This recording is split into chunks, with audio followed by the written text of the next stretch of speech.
जब एक खंडहर को चिड़ियाघर में बदला गया तो कोई नहीं जानता था कि इसके अंदर जानवरों से भी ज़्यादा खतरनाक चीज़ें हैं। अचानक जानवरों के डरावने बर्ताव ने सबको चौंका दिया। क्या ये सिर्फ पागल हो गए थे या उनके अंदर भूतों ने कब्जा कर लिया था? अब ये भूतिया जानवर पूरे शहर में तांडव मचा रहे हैं। क्या प्रशासन और वैज्ञानिक उन्हें काबू कर पाएंगे या ये खौफनाक प्रेतात्माएं शहर को खाक कर डालेंगी? भूतों का कोई वास्तविक आकार नहीं होता। वह किसी भी शरीर में जाकर उसी के अनुरूप बदल जाते हैं। और ऐसी ही रोमांचक कहानी है भूतिया चिड़ियाघर। शहरों में लोगों की आबादी लगातार बढ़ती जा रही है। इसके लिए रिहायशी इलाके भी बढ़ते जा रहे हैं और रिहायशी कॉलोनियों को बनाने के लिए जंगल कट रहे हैं। लेकिन जंगल में रहने वाले जीव जंतु रिहायशी विकास से सबसे ज़्यादा प्रभावित हो रहे हैं। ऐसे ही सरकारी आदेश के अनुसार एक जंगल काटा जा रहा था। उस जंगल में बहुत से जंगली जानवर थे जिनको संरक्षित करने के लिए एक चिड़ियाघर बनाने पर विचार चल रहा था। ठीक तभी प्रशासनिक निर्णय से एक बहुत पुराने खंडहर को चिड़ियाघर में बदल दिया जाता है और कटे हुए जंगलों से जितने भी जानवर पकड़े गए हैं उन्हें इसी चिड़ियाघर में लाकर रख दिया जाता है। लेकिन सभी इस बात से अनजान थे कि ये खंडहर कोई साधारण भवन नहीं है, बल्कि भूतों का एक रहस्यमयी ठिकाना है। आज भी कई भूत खंडहर के कोने कोने में उपस्थित हैं और प्रशासनिक अधिकारियों को भूतों की दहशत का नमूना जल्द ही दिखाई देने वाला था, क्योंकि जितने भी जानवरों को खंडहर में लाया गया था सभी के बर्ताव डरावने हो चुके थे।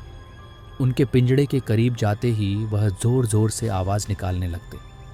मामला जानवरों से जुड़ा था, इसलिए पशु चिकित्सक को चिड़ियाघर बुलाया जाता है। लेकिन पशु चिकित्सक को भी कुछ खास जानकारी नहीं मिलती। सभी जानवरों के खून की जांच करने के बाद भी उनके शरीर में किसी तरह का कोई इन्फेक्शन नहीं पाया जाता। दरअसल जानवरों के अंदर भूत होना कल्पना से परे था, इसलिए पशु चिकित्सक अपने विज्ञान के माध्यम से इलाज करने का प्रयास कर रहे थे। बहुत जल्द चिड़ियाघर दर्शकों के लिए खोला जाना था, लेकिन जानवरों का ऐसा हाल देखकर आम जनता के लिए चिड़ियाघर खोलने के फैसले पर रोक लगा दी जाती है। शासन की मुश्किलें बढ़ती जा रही थीं और जानवरों की हालत बद से बदतर होती जा रही थी। उन्हें एहसास होने लगा था कि जानवरों के जंगल को काटकर शायद हमने बहुत बड़ी गलती की। चिड़ियाघर के अंदर भालू, हाथी, शेर, सांप और कई तरह के पक्षी रह रहे थे। एक रात सभी जानवर भूतिया प्रभाव से उग्र हो जाते हैं और खंडहर की दीवारों को धक्का मार मार के गिरा देते हैं। दीवार गिरते ही सभी जानवर रिहायशी क्षेत्रों की तरफ दौड़ पड़ते हैं। भूतिया चिड़ियाघर खाली हो चुका था और सड़कों में जानवर मौत का तांडव मचा रहे थे। रास्ते से निकलने वाली गाड़ियों को हाथी अपने हमले से क्षतिग्रस्त कर रहे थे और शेर, चीते इंसानों को कई टुकड़ों में काट रहे थे। शहर की सड़कों पर खून की नदियां बहने लगीं और प्रशासन हाथ में हाथ धरे बैठा था। किसी को कुछ समझ में नहीं आ रहा था कि इतने सारे जानवरों को कैसे काबू में किया जाए। सारे शहर में कर्फ्यू लगा दिया गया था। सभी को लग रहा था कि जंगली जानवर अचानक जंगलों के कटने से पागल हो चुके हैं, इसलिए इतना नरसंहार कर रहे हैं। किसी भी कानून में इंसानों की जान को प्राथमिकता दी जाती है, इसलिए जंगली जानवरों को मारने के आदेश जारी कर दिए जाते हैं और आदमखोर जानवरों को हेलीकॉप्टर की मदद से ट्रैक किया जाने लगता है। शहर के चारों तरफ मौत मंडरा रही थी। जानवर अब कॉलोनियों में घुसकर लोगों के घर तोड़ने लगे। जानवरों की दहशत से कोई पहाड़ में भाग रहा था तो कोई पेड़ में चढ़ रहा था। सब कहीं ना कहीं अपनी जान बचाने में लगे हुए थे। सारे शहर में आर्मी तैनात कर दी जाती है और आर्मी टैंक रोड पर जानवरों को ढूंढ ढूंढ कर मार रहे होते हैं। लेकिन जानवरों के अंदर भूत सवार थे, इसलिए वह बेखौफ होकर आर्मी के टैंकों की धज्जियां उड़ा देते हैं। हाथी अपनी जोरदार टक्कर से कई टैंकों को धराशायी कर देते हैं। जानवर किसी के कंट्रोल में नहीं आ रहे थे। तभी अचानक ऊपर उड़ रहे हेलीकॉप्टर पर एक विशालकाय बाज झपट्टा मार देता है, जिससे हेलीकॉप्टर का संतुलन बिगड़ जाता है और हेलीकॉप्टर घने जंगल में जा गिरता है, जिससे जंगल में एक जोरदार धमाका होता है और हेलीकॉप्टर के अंदर उपस्थित सभी लोगों की जान चली जाती है। भूतिया जानवरों ने आतंक मचा दिया था, लेकिन इसके लिए जिम्मेदार हम लोग थे, जिन्होंने उनके जंगलों को अपने फायदे के लिए कटने दिया और जंगली जानवरों को मजबूरी में उस भूतिया चिड़ियाघर में आकर रहना पड़ा।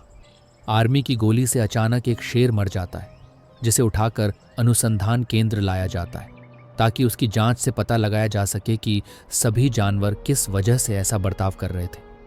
सभी परीक्षणों की रिपोर्ट आने के बाद वैज्ञानिकों को पता चलता है कि जानवरों के मानसिक हार्मोनल परिवर्तन हुए हैं और ये बदलाव कुछ समय पहले ही हुए हैं।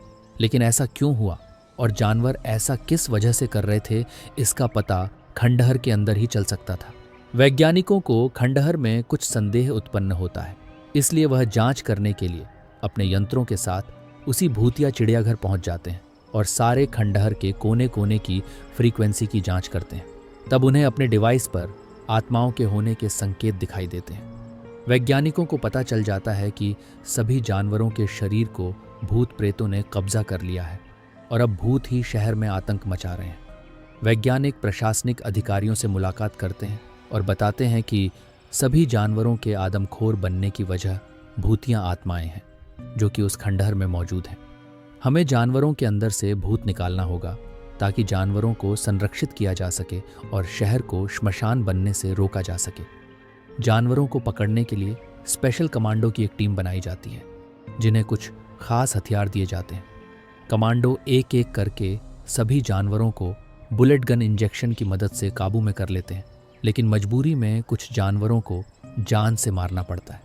जानवरों को रिसर्च सेंटर लाया जाता है और उनके मानसिक बर्ताव को ठीक करने के लिए उनका न्यूरो हार्मोन ट्रांसप्लांट किया जाता है। कई दिनों के इलाज के बाद सभी जानवरों की हालत ठीक होने लगती है, लेकिन उस भूतिया चिड़ियाघर को हमेशा के लिए ध्वस्त कर दिया जाता है।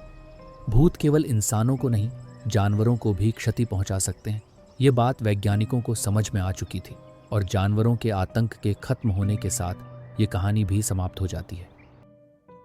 तैयार हो जाइए एक ऐसी दुनिया में कदम रखने के लिए जहां हर कहानी में है रहस्य, रोमांच और डर का तड़का। हर पल कुछ नया, कुछ हैरान कर देने वाला।